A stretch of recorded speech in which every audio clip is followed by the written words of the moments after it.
Well, hi, it's Imogen here with Body Intelligence, and I'm joined by my very good friend and the co-presenter of our Foundations of Regulation course, Shay Seaborne.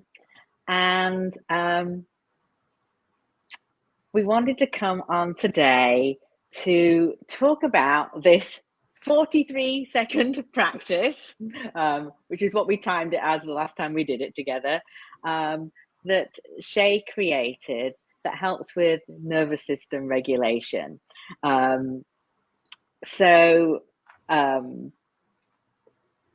think maybe just go straight into kind of set the scene for us, Shay. Why did you need to create this practice? What was the kind of challenge that was before you that you needed to solve, and that kind of helped you ultimately come up with the Shay Pause?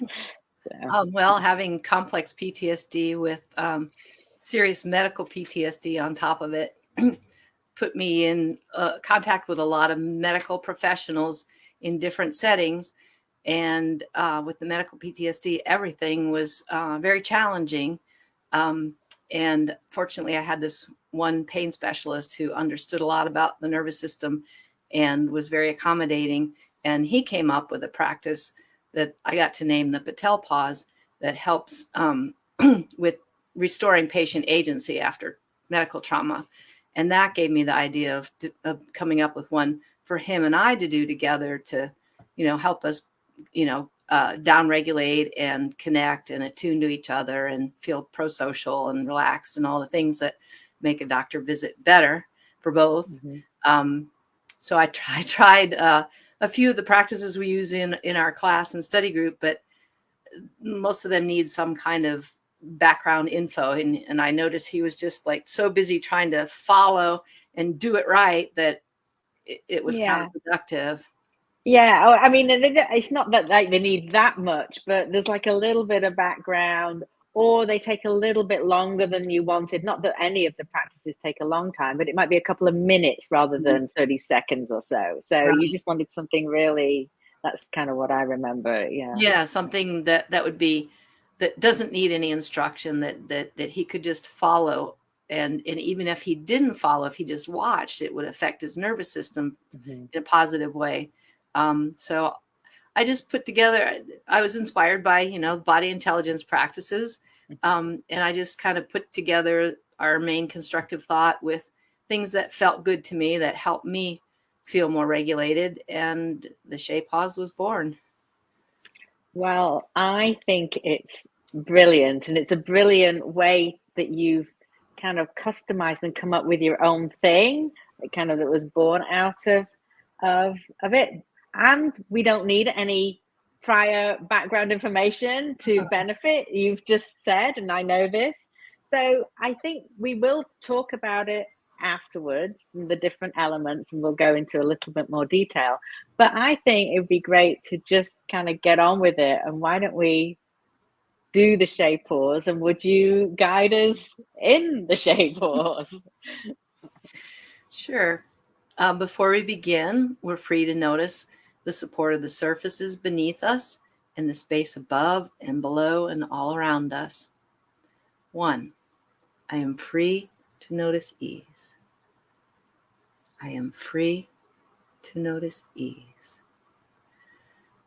I am free to notice ease. 2. I am free to notice ease. I am free to notice ease. I am free to notice ease. 3. Gather in all the good stuff. Bring it in close. Hold it lightly. I am free to notice ease. I am free to notice. I am free. I am free. Thank you. I certainly enjoyed that, and I'm curious to hear from anyone who's watching live with us or watching on the replay, if you did this along with us, or just what you, as Shay said, you can benefit from simply watching and are kind of attuning with us, what you experienced. But you guided it. How was it? So it's a little more loaded when you're guiding it, and you don't know who's receiving it. So yeah. Yeah, there's that. And also, it's a different experience leading it rather than following it or doing it for myself. There's this little bit of being on, and that kind of makes it a little harder for me to like really connect with the practices, but it still works, especially the end. For some reason, saying I am free as the last part and saying it again just really helps my nervous system feel so much supported and safe. Mm-hmm. And I'm just looking at the comments, and Viva, who we know, said it's a very soothing shift. So yes, thank you.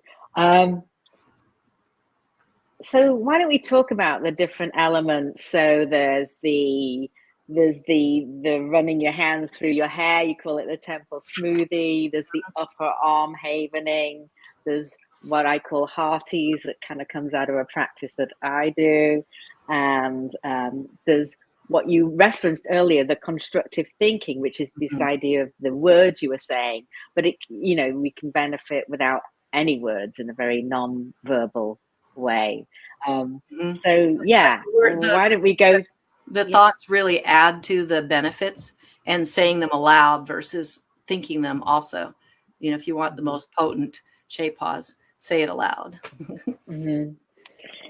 Yeah, so how about this temple smoothie? Why don't we start with that? The running. And you'll notice I was actually not running it through because, I don't want to mess up my hair. And but that's perfectly fine. Yes. Yeah, if you're worried about messing up your hair, it's not going to give you the same benefit.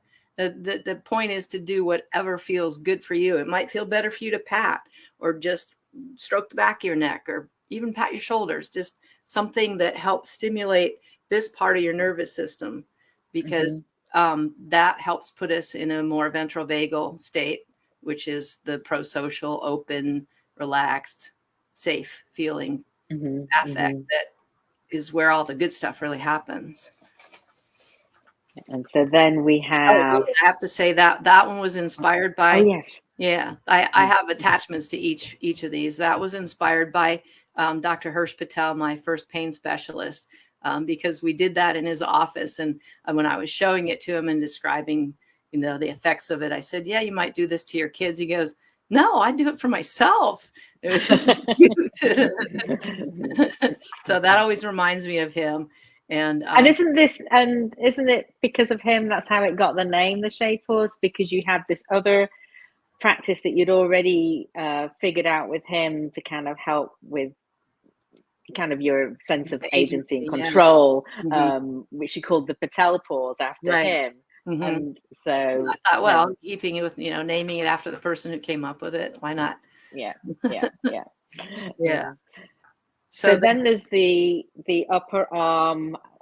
I'm calling it havening. Do you want to explain about that? Yeah. Havening is a form of self-soothing that uses a gentle rhythmic touch to generate a sense of safety. And for some reason, this just feels so good to me. And I understand at first, I didn't know why. I just did it because it's almost like squeezing the stress out of the toothpaste tube or something. It just goes, it feels so good. Well, now I understand that it also stimulates the production of oxytocin, which helps us feel safe and connected, and which is also in a deficit in people who've been traumatized. We have less oxytocin production and fewer receptors for it. So we miss out on a lot of the oxytocin benefits. So if we can stimulate that, if it's making you feel good when you're doing this, it's stimulating the production of oxytocin. So do it throughout your day, not all day, but throughout the day. And I see Viva wrote in the comments that it feels like a safe hug. And I think there's some studies. I wanted to say that I've noticed, depending on what's going on for me, sometimes I just like a very light, like I'm just like lightly stroking my arms, and other times I like something that's firmer, like I've really got myself, and Yeah, so that's wonderful that so you're, attuned to yourself enough to know mhm, what feels right for you. mhm, And this mhm, this movement is, it reminds me of my a deep process psychologist David Bedrick and my mhm. NARM therapist Emily, because of, I don't know, the way they've nurtured me over the years and helped me Okay. come back into myself. And then So then the third action, which was bringing the hands to kind of heart center.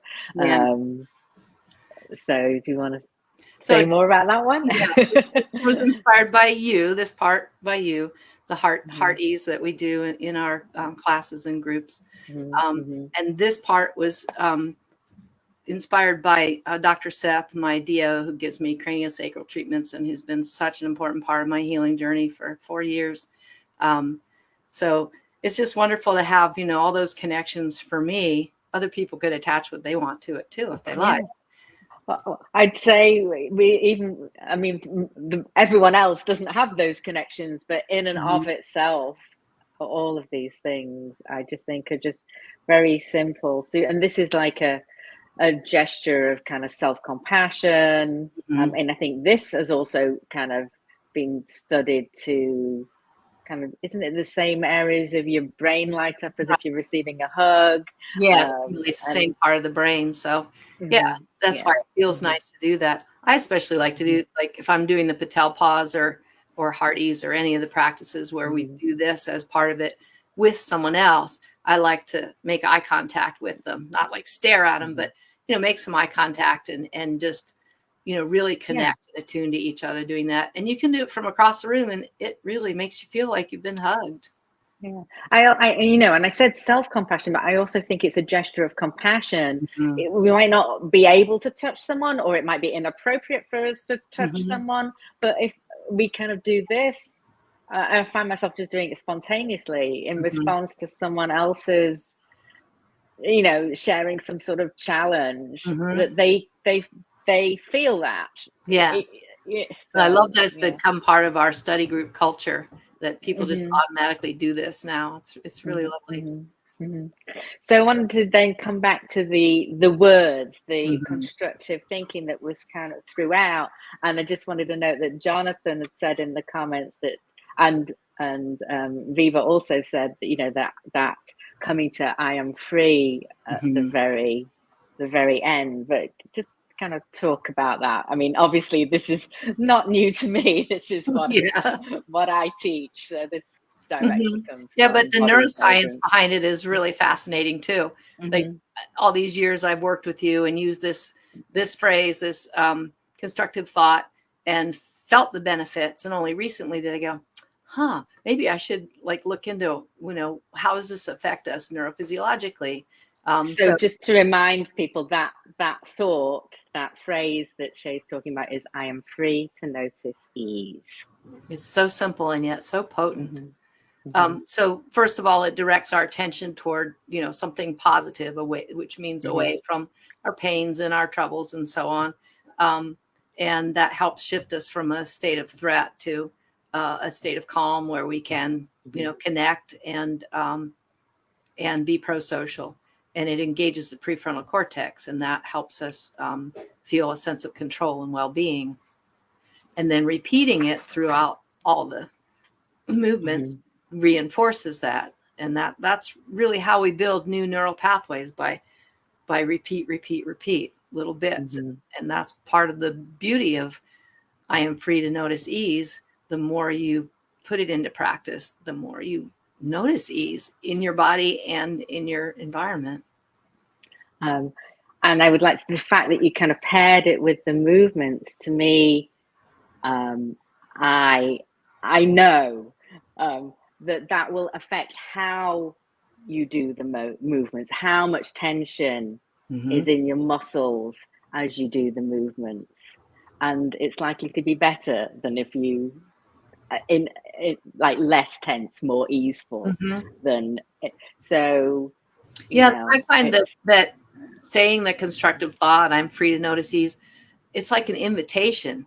As soon as I think it or hear it or say it, it's coming in. It's not an efforted thing. It's not even an intention. It just happens. And that's part of the magic of knowing your neurobiology. And that's part of, you've practiced and worked with this thought and others, and we can, for quite a few years now. And it doesn't matter if you don't notice anything like that. So I just want to put that out there. So don't think you're doing it wrong if you didn't notice anything like that. It's all about the noticing. Notice what you noticed, and that's information that you need. Yeah. So anything else about the actual practice? I just want to note that combining physical movements with mental affirmation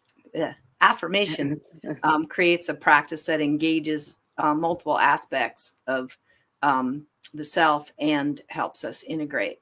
And integration is the source of well-being. Yeah. So I'm just thinking out loud, it's like you've used this now with quite a few of your healthcare providers, kind of just to have this little practice at the beginning of whatever appointment or, that you're having. And it's helped. It's not only helped you, it's helped them be in a better state. I think there was a time when you forgot to do it or something when with the procedure that you had regularly. That was maybe that was what spurred you on to do it. I think that was right. That was part of it. Yeah, I went in to get an SGB from my doctor, and I was so dysregulated and in just a terrible state that I dysregulated the whole team, and he had trouble with the needle and had to reposition it like 4 times, and the nerve in my head's lighting up and the nerve down my arm's lighting up, and he's apologizing and sweating, we're all just really dysregulated. And I went, something needs to change here. So that's that kind of so then you come up with something that helps you you be more regulated, but then because you're sharing it helps them become more regulated, and then that helps the co-regulation. Right. And then even when I leave my appointment and they interact with the rest of the staff, they're still carrying that calm forward with them. I'm thinking that's almost everything we wanted to say about this, but I wonder if we could do it one more time before we finish off. How about that? So another Shay Pause for you. So I invite anyone watching to do it with us. Make mine a double. 1, I am free to notice ease. I am free to notice ease. I am free to notice ease. 2, I am free to notice ease. I am free to notice ease. I am free to notice ease. 3, gather in all the good stuff, bring it in close, hold it lightly. I am free to notice ease. I am free to notice. I am free. I am free. Thank you. I did think of one more thing to say about it. While I'm doing practice, I like to let my eyes just wander around the room and just land on things lightly. It's kind of a way to integrate with the environment. Yeah, so we're not shut. It's not like we're just on our own and going just within, and that's the only way. In fact, it's designed to be communicative because it was designed to. But I think I often try and encourage people to have their eyes open, not fixed or but open and. Yeah, because I think ideally, you can use this practice anywhere, and you could be, in the middle of the city where there are sirens blaring and horns blowing and angry people, and still make this little space for calm for yourself? And I've just, one more thing is that sometimes I just think about myself doing it. I might be going for a walk and I kind of just imagine it.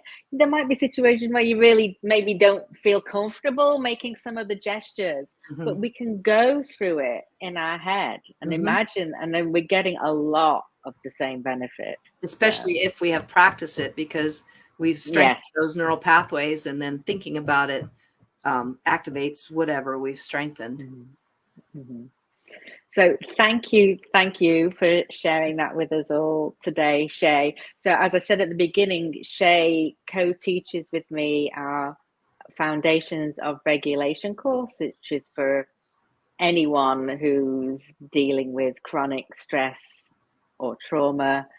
And we actually have the next one coming up starting next week and have a couple of spaces left if anyone is interested in that. But it's something we run usually maybe 3 times a year.